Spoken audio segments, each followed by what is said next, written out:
আমি মেজর ডালিম বলছি বইয়ের এই পর্বে। সরকারের পতন ঘটানোর তামাশা শুরু করা হয় অতি চতুরতার সাথে। বাংলাদেশের সিংহপুরুষ মৌলানা আব্দুল হামিদ খান ভাসানী সারা দেশব্যাপী এক দুর্বার আন্দোলন গড়ে তোলেন। আওয়ামী লীগের রাজনৈতিক ম্যানিফেস্টো। পাকিস্তান 1947 থেকে 1971-এর মুক্তি সংগ্রাম পর্যন্ত ঘটনা প্রবাহ। পাকিস্তানের গঠন প্রকৃতিই ছিল কিছুটা অস্বাভাবিক।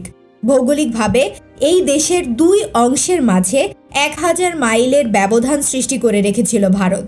নৃতাত্ত্বিক, সাংস্কৃতিক, ভাষা এবং আর্থসামাজিক দিক দিয়েও এই দুই অংশের মাঝে ছিল বড় ধরনের ব্যবধান। এই সমস্ত ব্যবধানগুলো ক্রমশ বেড়ে যায় ক্ষমতাসীন গোষ্ঠীদের ছলে বলে কৌশলে ক্ষমতা কুক্ষিগত করার নীতি গ্রহণের পরিপ্রেক্ষিতে। ক্ষমতাসীন গোষ্ঠী তাদের ভাষা এবং সংস্কৃতি অন্যায়ভাবে গায়ের জোরে অন্যদের উপর চাপিয়ে দিতে চায়, যাতে করে রাজনৈতিকভাবে পুরো দেশের ওপর তাদের প্রাধান্য বজিয়ে রাখা সম্ভব হয় এবং অর্থনৈতিকভাবে শোষণ কায়েম রাখা যায়। পাকিস্তান সৃষ্টির জন্মলগ্নেই সংঘাতের সূত্রপাত ঘটে যখন 1948 সালে জনাব মোহাম্মদ আলী জিন্নাহ গভর্নর জেনারেল হিসাবে ঢাকায় এক জনসভায় ঘোষণা দেন উর্দুই হবে পাকিস্তানের একমাত্র রাষ্ট্রভাষা। তাৎক্ষণিকভাবে এর প্রতিবাদ জানানো হয় বাংলা ভাষাভাষী গোষ্ঠীর পক্ষ থেকে, যা পরবর্তীকালে জাতীয়তাবাদী চেতনার উন্মেষ ঘটাতে সাহায্য করে। এরপর 1952 ভাষা আন্দোলনের সময় রক্তের বিনিময়ে পূর্ব বাংলার জনগণ তাদের মাতৃভাষার মর্যাদা অক্ষুণ্ণ রাখার দৃঢ়তা ব্যক্ত করেন, যার ফলে পাকিস্তানের শাসক গোষ্ঠী বাংলা ভাষাকে রাষ্ট্রভাষার মর্যাদা দিতে বাধ্য হয়। 1954 সালে পূর্ব পাকিস্তানের জাতীয়তাবাদী চেতনায় উদ্বুদ্ধ ইউনাইটেড ফ্রন্ট নির্বাচনে জয়ী হয়ে প্রাদেশিক সরকার গঠন করে, কিন্তু কেন্দ্রের ক্ষমতাসীনরা এদের হাতে ক্ষমতা দিতে নারাজ হয়ে নানা ধরনের কৌশল অবলম্বন করে তাদেরকে ক্ষমতা থেকে দূরে সরিয়ে রাখার চেষ্টা চালায়। ফলে পূর্ব পাকিস্তানে রাজনৈতিক অস্থিতিশীলতা দেখা দেয়। একের পর এক সরকারের পতন ঘটানোর তামাশা শুরু করা হয় অতি চতুরতার সাথে, যার অজুহাতের পরে 1958 সালে জেনারেল আইয়ুব খান ক্ষমতা দখল করে দেশের সামরিক শাসন জারি করেন। 60-এর দশকের ঘটনাবলী পূর্ব পাকিস্তানের জনগণের মনে এই বিশ্বাস জন্মাতে সক্ষম হয় যে পূর্ণ স্বায়ত্তশাসন অর্জন করা ছাড়া আর অন্য কোনো উপায়েই তারা নিজেদের ন্যায্য অধিকার প্রতিষ্ঠা করতে পারবে না। সব ক্ষেত্রেই পূর্ব পাকিস্তানিদের উপর চলতে থাকে বৈষম্যমূলক আচরণ এবং পাকিস্তানের প্রতিষ্ঠিত কায়েমি স্বার্থবাদী গোষ্ঠীদের অবারিত শোষণের ফলে অর্থনৈতিকভাবে পশ্চিম পাকিস্তানের পশ্চাৎভূমি হিসেবে দেউলিয়া হয়ে পড়ে পূর্ব পাকিস্তান। 1961-62 সালে হামিদুর রহমান শিক্ষা কমিশনের বিরুদ্ধে পূর্ব পাকিস্তানের ছাত্র সমাজের মধ্যে প্রচণ্ড বিক্ষোভের সৃষ্টি হয়। 1966 সালে স্বায়ত্তশাসন এবং ন্যায্য অধিকার অর্জন করার জন্য শেখ মুজিবুর রহমান ও তার দল আওয়ামী লীগ তাদের 6 দফা প্রোগ্রাম পেশ করে। এতে জাতীয়তাবাদী চেতনায় এক নতুন মাত্রা যোগ হয়। 6 দফা ছিল পাকিস্তানের অবকাঠামোর মধ্যে পূর্ব পাকিস্তানের জন্য পূর্ণ স্বায়ত্তশাসনের অধিকার আদায়ের দাবি। এতে ক্ষমতাসীন গোষ্ঠী আতঙ্কিত হয়ে ওঠে। শেখ মুজিবকে আগরতলা ষড়যন্ত্র মামলার সাথে জড়িত করে দেশদ্রোহিতার অভিযোগে কারাবন্দী করে, কিন্তু বাংলাদেশের সিংহপুরুষ মৌলানা আব্দুল হামিদ খান ভাসানী সারা দেশব্যাপী এক দুর্বার আন্দোলন গড়ে তোলেন, যার ফলে 1969 সালের ফেব্রুয়ারি মাসে আইয়ুব সরকার তাকে ও তার সহকর্মীদের বিনা শর্তে মুক্তি দিতে বাধ্য হয়। মার্চ মাসে পাকিস্তানের পূর্ব ও পশ্চিম দুই অংশেই আইয়ুব বিরোধী আন্দোলনের চাপে জেনারেল আইয়ুব ক্ষমতা ছাড়তে বাধ্য হন এবং তার স্থলাভিষিক্ত হন সেনাপ্রধান জেনারেল ইয়াহিয়া খান। জেনারেল ইয়াহিয়া 1970 সালে পাকিস্তানে জাতীয় এবং প্রাদেশিক নির্বাচন করান। সেই নির্বাচনে আওয়ামী লীগ জাতীয় এবং প্রাদেশিক নির্বাচনে নিরঙ্কুশ সংখ্যাগরিষ্ঠতা অর্জন করে কেন্দ্র এবং প্রাদেশিক সরকার গঠনের দাবিদার হয়ে ওঠে, কিন্তু সামরিক জান্তা এবং পশ্চিম পাকিস্তানের ধূর্ত রাজনৈতিক নেতা জুলফিকার আলী ভুট্টোর যোগসাজশে আওয়ামী লীগের কাছে ক্ষমতা হস্তান্তর না করার ফন্দি ফিকির করতে থাকেন। তাদের এ ধরনের কূটকৌশলের জবাবে পূর্ব পাকিস্তানের জনগণ এক অসহযোগ আন্দোলন শুরু করে 1971-এর 3রা মার্চ থেকে। 2 মার্চ পূর্ব বাংলার ছাত্র ও যুব সমাজের পক্ষ থেকে আ.স.ম. আব্দুর রব ঢাকা বিশ্ববিদ্যালয়ের বটতলায় সর্বপ্রথম স্বাধীন বাংলাদেশের পতাকা উত্তোলন করেন। তার এই উদ্যোগের জন্য শেখ মুজিব জনাব রবকে তিরস্কার করেছিলেন। এর চাক্ষুষ সাক্ষী আজও অনেকেই বেঁচে আছেন। 3রা মার্চ পল্টন ময়দানের বিশাল জনসভায় ছাত্রলীগের সাধারণ সম্পাদক জনাব শাহজাহান সিরাজ স্বাধীনতার ইশতেহার পাঠ করেন শেখ মুজিবের উপস্থিতিতে।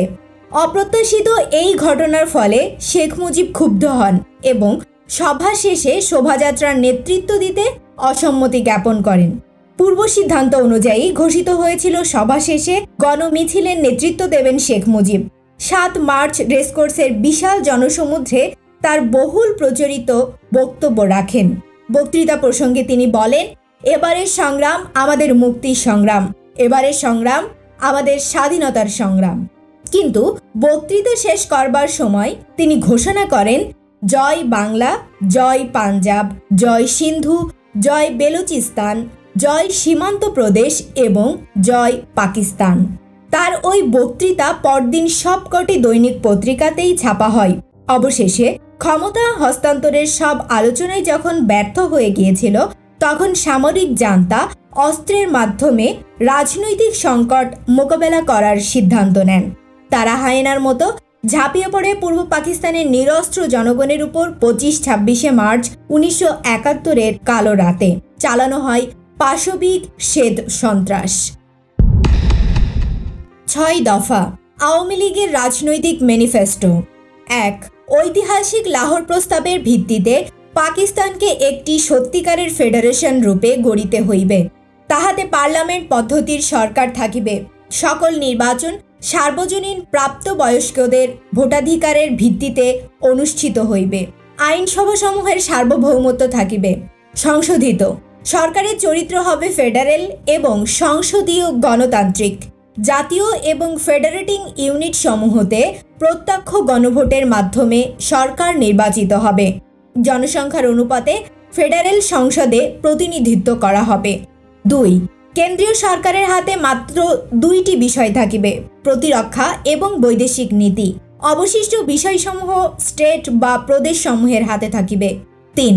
পূর্ব এবং পশ্চিম পাকিস্তানে 2টি পৃথক অথচ বিনিময়যোগ্য মুদ্রার প্রচলন করিতে হইবে, অথবা 2 অঞ্চলের জন্য একই কারেন্সি থাকিবে।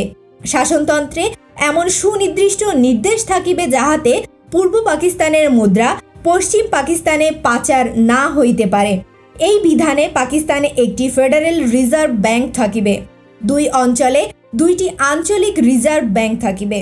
সংশোধিত ফেডারেল সরকার শুধুমাত্র পররাষ্ট্র, প্রতিরক্ষা এবং নিম্নে বর্ণিত শর্ত সাপেক্ষে মুদ্রা বিষয়ক বিষয়াদির জন্য দায়ী থাকিবেন। বিষয়গুলো হলো: ক. 2 উইং এর জন্য 2 ভিন্ন কিন্তু পরিবর্তনশীল মুদ্রা ব্যবস্থা চালু করিতে হইবে, অথবা 1. সারা দেশের জন্য একটি মুদ্রা ব্যবস্থাও রাখা যাইতে পারে, কিন্তু এক্ষেত্রে সাংবিধানিক আইন প্রবর্তন করিতে হবে যাতে করে পূর্ব পাকিস্তান থেকে পশ্চিম পাকিস্তানে সম্পদ ও অর্থ পাচার না হইতে পারে। খ. আলাদা ব্যাংকিং রিজার্ভ সৃষ্টি করিতে হইবে পূর্ব পাকিস্তানের জন্য। আলাদাভাবে আর্থিক এবং আয় ব্যয় এবং হিসাব নিকাশের ক্ষমতা থাকিবে পূর্ব পাকিস্তানের। 1. 2টি ভিন্ন কিন্তু পরিবর্তনশীল মুদ্রা ব্যবস্থার প্রচলন করা প্রতিটি অংশে কিংবা অঞ্চলের জন্য অথবা একটি মুদ্রা ব্যবস্থায় চালু থাকিবে, তবে কেন্দ্রীয় রিজার্ভ ব্যাংকিং সিস্টেমের ভিতর আঞ্চলিক রিজার্ভ ব্যাংক সৃষ্টি করিতে হইবে এবং এমন ব্যবস্থা প্রবর্তন করিতে হইবে যাতে এক অঞ্চলের সম্পদ কিংবা অর্থ অন্য অঞ্চলে পাচার করা সম্ভব না হয়। 4. সকল প্রকার ট্যাক্স, খাজনা, ধার্য ও আদায়ের ক্ষমতা থাকিবে আঞ্চলিক সরকারের হাতে। আঞ্চলিক সরকারের আদায়কৃত রেভিনিউয়ের একটি অংশ ফেডারেল তহবিলে জমা হইবে। এইভাবে জমাকৃত টাকাই ফেডারেল সংসদের মূলধন হইবে। সংশোধিত আর্থিক লেনদেন, আয় ব্যয় এবং পরিকল্পনা হইবে ফেডারেটিং ইউনিটগুলোর। ফেডারেটিং ইউনিটগুলো কেন্দ্রীয় সরকারকে বরাদ্দকৃত অর্থের যোগান দিবে প্রতিরক্ষা এবং পররাষ্ট্র বিষয়ক কর্মকাণ্ডের জন্য। দেশের সংবিধানে নির্ধারিত বরাদ্দ আয় কেন্দ্র পাইবে যথাযথভাবে নির্ধারিত অনুপাতে। সংবিধানে এমন বিধান নির্ধারণ করা হইবে যাতে কেন্দ্রীয় সরকার ফেডারেটিং ইউনিটগুলোর কাছ থেকে নিয়মিত অর্থ পায়, যাতে করে ফেডারেটিং ইউনিটগুলোর আয় ব্যয় সংক্রান্ত নীতিগুলোর উপর ক্ষেত্র বিশেষে নিয়ন্ত্রণ রক্ষা করা সম্ভব হয়। 5. দুই অঞ্চলের বৈদেশিক মুদ্রা আদায়ের পৃথক পৃথক হিসাব রাখিতে হইবে। এইসব অর্থ আঞ্চলিক সরকারের এখতিয়ারে থাকিবে। কেন্দ্রীয় সরকারের প্রয়োজনীয় বৈদেশিক মুদ্রা দুই অঞ্চল সমানভাবে দিবে অথবা সংবিধানের নির্ধারিত হারে আদায় হইবে। বিদেশের সঙ্গে বাণিজ্য চুক্তি, বিদেশে ট্রেড মিশন স্থাপন ও আমদানি রপ্তানির অধিকার আঞ্চলিক সরকারের থাকিবে। সংশোধিত বৈদেশিক মুদ্রা অর্জনের সব হিসাব প্রতিটি ফেডারেটিং ইউনিটের নিয়ন্ত্রণে পৃথক পৃথকভাবে রাখার বিধান সংবিধানে রাখা হইবে। কেন্দ্রের জন্য প্রয়োজনীয় বৈদেশিক মুদ্রা প্রতিটি ফেডারেটিং ইউনিট কি অনুপাতে প্রদান করে সেটা সংবিধানে পরিষ্কারভাবে বর্ণিত থাকিবে। দেশের পররাষ্ট্র নীতি নির্ধারণগুলোর দায়িত্ব হবে কেন্দ্রীয় সরকারের, কিন্তু সেই নীতির আওতায় আঞ্চলিক সরকারগুলো বহির্বাণিজ্য ও বৈদেশিক সাহায্য সম্পর্কে সরাসরি আলোচনা এবং চুক্তি সম্পাদন করিতে পারবে, সেই বিধানও সংবিধানে থাকিতে হইবে। 6. পূর্ব পাকিস্তানের জন্য মিলিশিয়া বা প্যারামিলিটারি রক্ষী বাহিনী গঠন করা হইবে এবং প্রতিরক্ষা ব্যবস্থার ক্ষেত্রে পূর্ব পাকিস্তানকে আত্মনির্ভরশীল করিতে হইবে। সংশোধিত জাতীয় নিরাপত্তার স্বার্থে ফেডারেটিং ইউনিটগুলো নিজস্ব মিলিশিয়া অথবা প্যারামিলিটারি ফোর্স গঠন করিতে পারিবে। পূর্ব পাকিস্তানের আপামর জনসাধারণের আশা আকাঙ্ক্ষার প্রতিফলন ঘটেছিল 6 দফায়। 6 দফার মাধ্যমে পরিষ্কার হয়ে গিয়েছিল কিভাবে কেন্দ্রের ক্ষমতাসীন গোষ্ঠী পূর্ব পাকিস্তানকে শোষণ করছিল। যাই হোক, তবুও বলতে হয় 6 দফা ঘোষণার সময়টা ছিল তাৎপর্যপূর্ণ। 1965 সালে পাক ভারত যুদ্ধের পরই 6 দফা ঘোষিত হয়।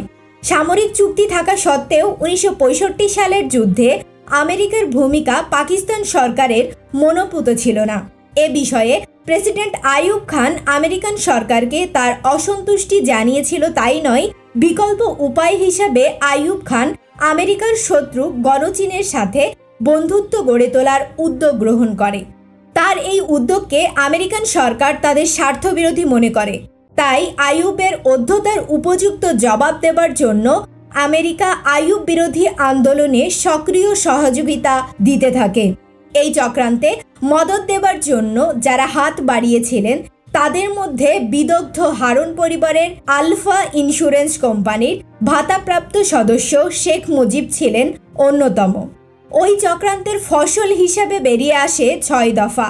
যদিও বলা হয়ে থাকে বাঙালি বুদ্ধিজীবী এবং অর্থনীতিবিদ যথা ডক্টর কামাল হোসেন, ডক্টর রেহমান সোবাহান, ডক্টর নুরুল ইসলাম, প্রফেসর আব্দুর রাজ্জাক প্রমুখ সহ 6 দফায় জন্মদাতা, কিন্তু সে সত্য কখনোই প্রকাশ করা হয়নি। সেটা হলো 6 দফা প্রণয়নে আমেরিকার কয়েকজন বিশিষ্ট অর্থনীতিবিদ ফোর্ড ফাউন্ডেশনের মদতপুষ্ট হয়ে এই 6 দফা দাবি প্রণয়নের কাজ করেছিলেন।